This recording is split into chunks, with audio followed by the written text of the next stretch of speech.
Hello and welcome to FPL Malvo. My name is Andy and I've got my team selection video ahead of Game Week 30 for you today. So we'll take a look at how I did for free hit 29. Spoiler alert, it was just as terrible as everyone else. And then we'll go through the best chip strategy, my transfer plan and how my team's lining up ahead of Game Week 30. Before we jump into the video, I just wanted to touch on FPL's new challenge mode. I think it's a great idea. Obviously, if you're watching these videos, then you're probably quite engaged in FPL, but I think there's a lot of people who probably play for a few weeks and then, maybe miss a deadline, forget to change captaincy, whatever, bit of frustration, end up dropping away from the game. And I think this is a way for people to be engaged on a sort of ad hoc basis, I guess, like a week that you're interested in, you can jump back into the game, the challenges kind of mix it up. So yeah, it looks really fun, but I spend far too much time on the FPL main game as it is. I don't think I can dedicate more time to making a sort of free hit style team every single week and making videos on it. So I've no plans to do that at the moment. I won't really be mentioning challenge mode on any of my videos. That might change in the future. Who knows? Maybe I'll get into it. But yeah, not planning anything at the moment, as much as I like the idea of it. But with that out of the way, I'll stop waffling and let's jump into the video. So this was my team for free hit 29. I'm not going to spend too long on it, not because it went badly and I don't want to talk about it. I just don't think it's a particularly interesting week. And none of the big hitters did well. I ended up bringing Regulon in, whose sending off got me a nice -3. I had more points on the bench than I did in my starting 11. But really, nobody did well in this week. I mean, thank God I ended up bringing Gibbs White in for my only return across my entire starting 11. That was a late call as well because Watkins was flagged. I put Duran on the bench just in case he started in front of him. Because of that, I couldn't have Bailey, so I brought in Gibbs White. So that went well for me. I think obviously non-free hitters did better out of this week because nobody got a decent score really. But I will say there's a lot of players I think that people would have been targeting and bringing in because of like Luton players, for example, who who had a double and then played during the blank, and they're not people that you want to hold kind of long term. And for the most part, I've kind of avoided that. Yeah, that's the only real positive is that I think there'll be a lot of people free hitting. That'll be wildcarding their way out of sort of dead ending into this week to get a half decent team out. I've kind of avoided that. That is something, and it's one reason why I think I'm not going to play the wild card next week. I think I've got a bit of a transfer plan, which means that I can save it till probably game week 35 after the next big double game week. Anyway, so this game week, 20 points. It was a green arrow. It was about 4K. Really disappointed considering I'd free hitted, but there we go. Still not in a terrible place going forward. Aiming for that sort of top 20K. So let's have a look at my transfer plans going forward. So, since my last video, the Game Week 34 double has been announced. They're currently floating above my head. We've got Arsenal, Bournemouth, Crystal Palace, Everton, Liverpool, Sheffield United, and Wolves. A lot of those teams I think you can kind of avoid, or you're looking at maybe one option from those teams. Whereas I think Arsenal and Liverpool, you probably want to get 3 options from both. Now, what I've done is try to put through a realistic team that I can get to for Game Week 34. So this isn't a free hit team. This is my team with the sort of 5 changes that I can make without taking hits before the Game Week 34 deadline. Now, this isn't the team that I'm likely to end up with. It just gives me an idea of what I want to aim for, and it's the reason why I think I've talked myself out of using the wild card because I'm pretty pleased with the team, and there's loads of options as well in terms of sort of swapping players out depending on injuries, things like that. There's actually quite a lot of players in this team that are currently injured. So they will obviously the biggest influence will be whether they're fit again. So I'll talk you through the team and how I'm looking at getting there. So my defense looks pretty good, and my goalkeeper that I already have for the double game week. Uh, Branthwaite and Zabani. Zabani I've actually got on the bench at the moment, but he is doubling. But Villa and Wolves aren't fixtures that I would target from a defensive point of view. Branthwaite, sort of similar, Nottingham Forest and Liverpool, but they are both at home. Maybe in that Forest fixture, you could see a clean sheet in there. Not a bad enabler at all, I think. And with having Raya and Gabriel on a free hit, I probably wouldn't double up on the defense. I'd probably double up on the Arsenal attack. But I'm more than happy to have those two. One home game against Chelsea, away against Wolves as well. I can definitely see a clean sheet in there. So I don't need to worry too much about my defense. I can put a defense out now, which includes all doublers, defense and goalkeeper. So that isn't going to be my focus for my transfers going forward. I have brought Trent Alexander-Arnold into my team. It's not essential, like I say, because I can play Zabani, but I'm not particularly excited about those fixtures. If Trent is back fit and firing, I 100% want him in my team. If Trent isn't fit, then I think if you're definitely sure he's going to miss both games, I think Bradley's a really good option. And obviously, Van Dijk's the most nailed in that Liverpool team and also has a bit of attacking threat. So those are all options. There isn't any other defenders that I'm considering apart from that Liverpool defence. I would just play the ones that I already have. So onto the midfield. Now, Elise, I have no idea when he's likely to be back. I haven't heard any sort of word on it really at all. But those Crystal Palace fixtures for West Ham United and Newcastle, both home fixtures, pretty nice, I think. Um, Eze is going to be fit, or at least Eze is fit now. So he's a definite option. If Elise is fit, I prefer Elise, but I think I would just like to have a Crystal Palace attacker. Um, those two, I think, are the best two. I think Mateta you could possibly look at as a striker. But yeah, two home fixtures. The Crystal Palace attack has been looking better under the new management. So yeah, that's one that I'd like to bring in. Saka I already own. Saka will be staying in my team. And Mohamed Salah is coming into my team this week. I'll go through my transfer plans in a bit for this week. But Salah coming in this week is something I've been planning for ages. I've got 7.5 million sat in the bank to make that possible. And he's the most obvious captaincy option, I would say, in the double game week as well. So just absolutely essential. The final spot I've currently got on Luis Diaz. The reason for that is I'd quite like a Wolves attacker as well. Um, Now, if Pedro Neto or Hangwei Chan are going to be back, then they are probably better options to have in the midfield, and it means I can have Darwin up front. Similarly, if Jota's back for Liverpool, he's possibly an option in the midfield instead of Luis Diaz. Um, Cunha's been out, but has been pictured back in training this week. So I think the likelihood is he'll be straight back into the Wolves team. I don't think there's a massive difference between those Wolves options. Go for whichever one you like, but I think it is worth getting one in. Again, for two home fixtures. I know that Arsenal one is tough, but the Bournemouth one's a little easier. And yeah, they're both at home. The Wolves attack's been pretty decent this season. In fact, that Wolves team has just gone under the radar a little this season. I think they've been excellent.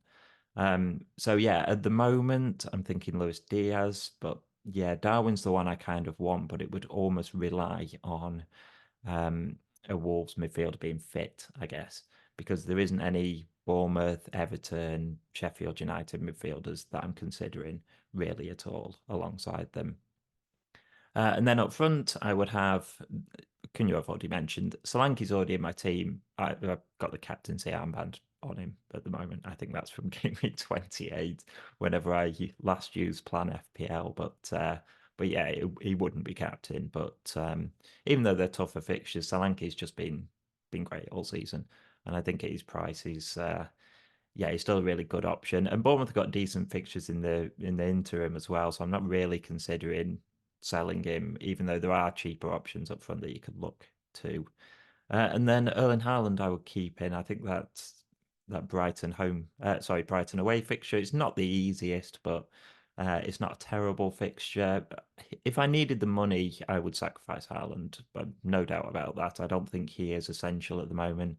There are plenty of game weeks I'm not looking at captaining him, and I think for his money, if you're not captaining him most weeks, then he's a possibility to sell. But in this team and my transfers going forward, I don't really see that the money's essential enough that I need to get rid of him. And we've seen from Haaland over the last year and a half that, you know, go without him at your peril, really. It's not fear of missing out so much. Well, I guess it is a little bit, but in part it's because I don't need to free up that money to do anything exciting. And yeah, Haaland is capable of hat tricks in any game, really. So that's the team that I'm looking at getting at. Like I say, it's the thing that's convinced me that I don't need to wildcard is I can get a decent or a very good, I think, um, non-free hit, non-wildcard team for game week 34. So that said, let's have a look at the transfers that I'm planning this week to start moving in that direction.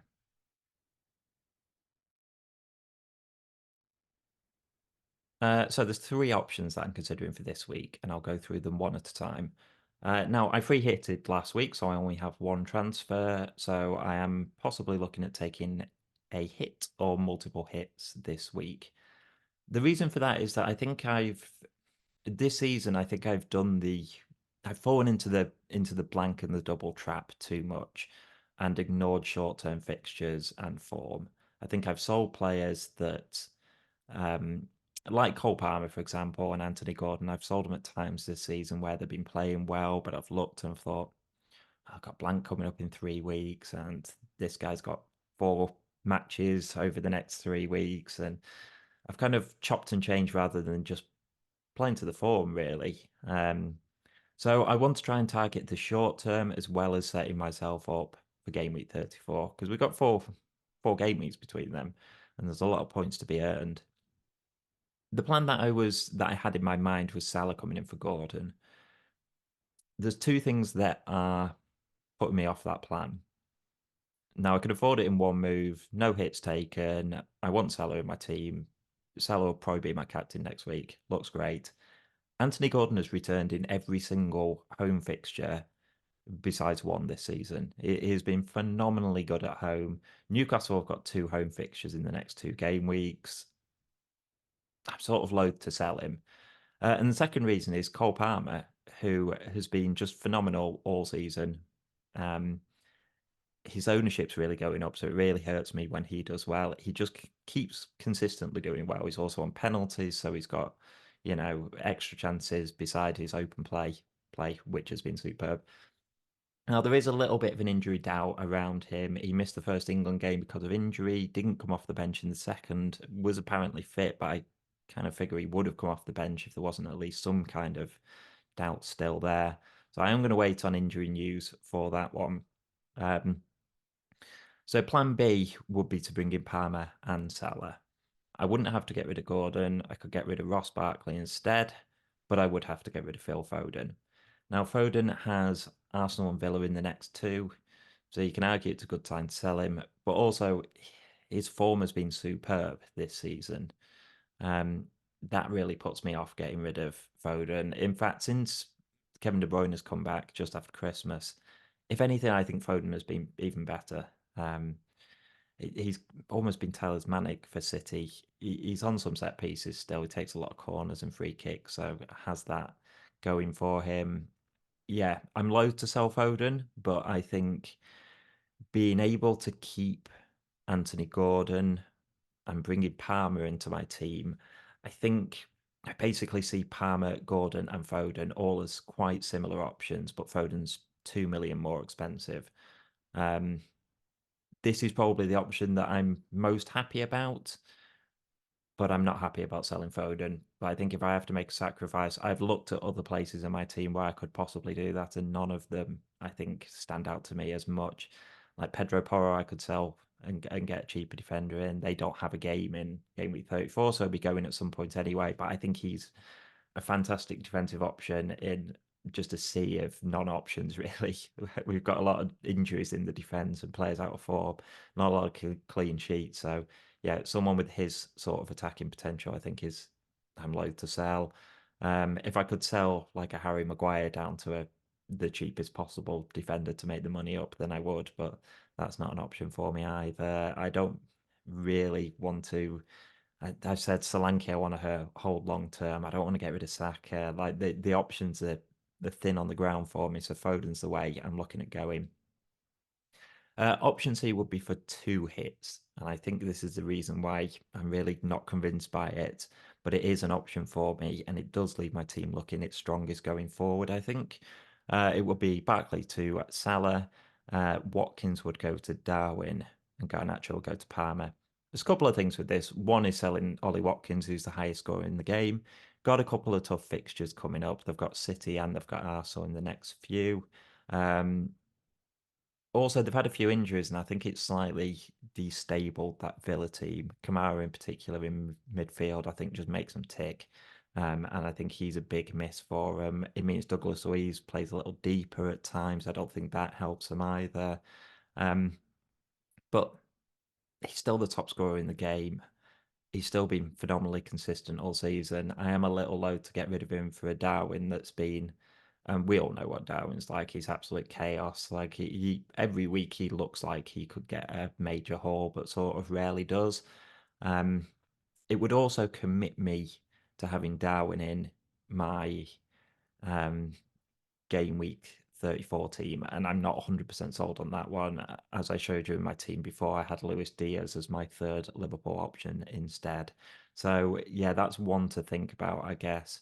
It would mean that I could get Palmer in for Garnacho. That will give me a benching headache every week, really. In my other teams, I've got a Garnacho or a Barkley who I don't mind benching every week. I mean, if this was my team for the next week, then I might end up benching Saka, and that seems like absolute madness. So yeah, definite benching headache it would give me going forward. I'd also be taking a -8. I'm not sure that the upside is worth it. Watkins is so highly owned.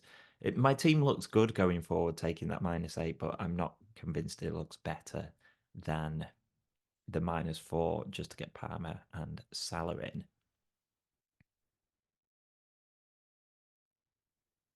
So if I went for option B, then this would be how my team is looking. Dubravka would start in goal for me. I think I said about 2 game weeks ago, I just need to stop benching Raya. It doesn't matter about the fixture. The Newcastle defence has been so poor recently. But I'm going to bench Raya. I can't do it. Like, however poor it's been, I can't pick Raya against Manchester City away.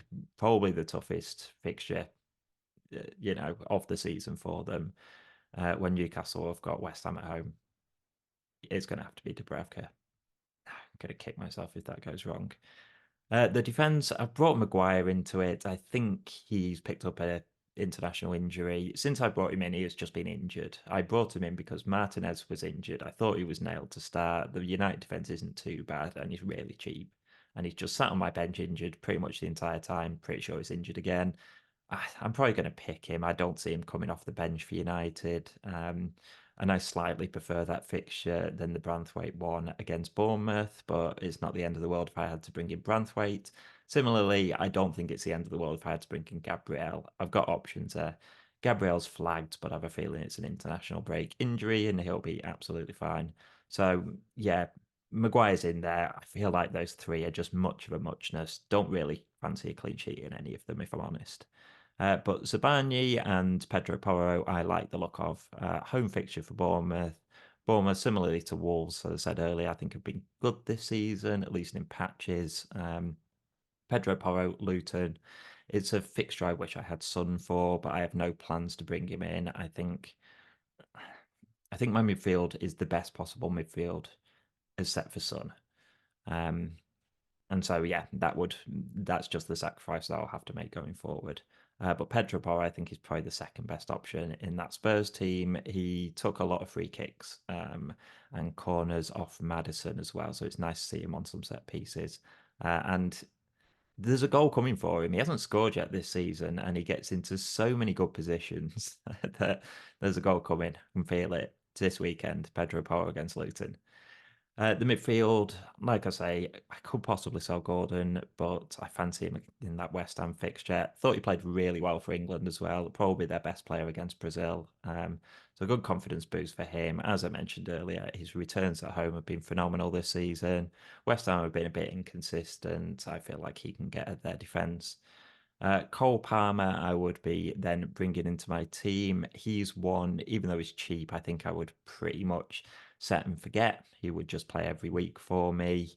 Um, I will say this is me targeting the short-term fixtures. Palmer, I think, is such a good option over the next four that he's worth bringing in, even though I would probably sell him again for game week 34. And there's a chance that I would just wildcard him back in for game week 35. So yeah, Palmer in the team. Really happy about that. Saka, I've got currently playing against Man City. If there's any doubt that Saka won't start, then I'll bring in Garnacho. I think there's an argument to be made that you could pick Garnacho anyway. He's got 3 assists in his last 2 games. That's, you know, 2 in the league and 1 in the cup. So yeah, cup ones don't count for FPL, but he is getting assists at least. 2 of them were for penalties, but yeah, he's involved in that United team. Their attack is so much better with Højlund there. It just gives them balance to it. It's not just Højlund as a player. It means that you can play players in their proper position, which I think helps the United attack massively. But yeah, I am loath to bench Saka. He's the top scoring midfielder in the game, even in the toughest fixture. He could easily do something against City, potentially with a fairly decimated defence. I think 3 of their arguably first choice defenders have suffered injuries in the international break. So yeah, I don't think I'm going to bring Garnacho in for Saka, but it is a possibility. And then Mohamed Salah will almost certainly get the captaincy for me. I think there's good options this week. I think if you've got Son, then Son probably is the best option this week in that Luton fixture. But Brighton at home, yeah, I fancy it for Salah. Brighton haven't been, watertight this season at all. They took about 20 game weeks to actually get a clean sheet. And even though they've improved a little recently, I think there's a lot of players coming back to fitness for Liverpool. Their team's, looking more like Liverpool's first choice team. Yeah, Salah, I still think is a very good option. And then on to the strikers. Solanke against Everton, fancy a goal there. Watkins against Wolves. I've currently got him with the vice captaincy.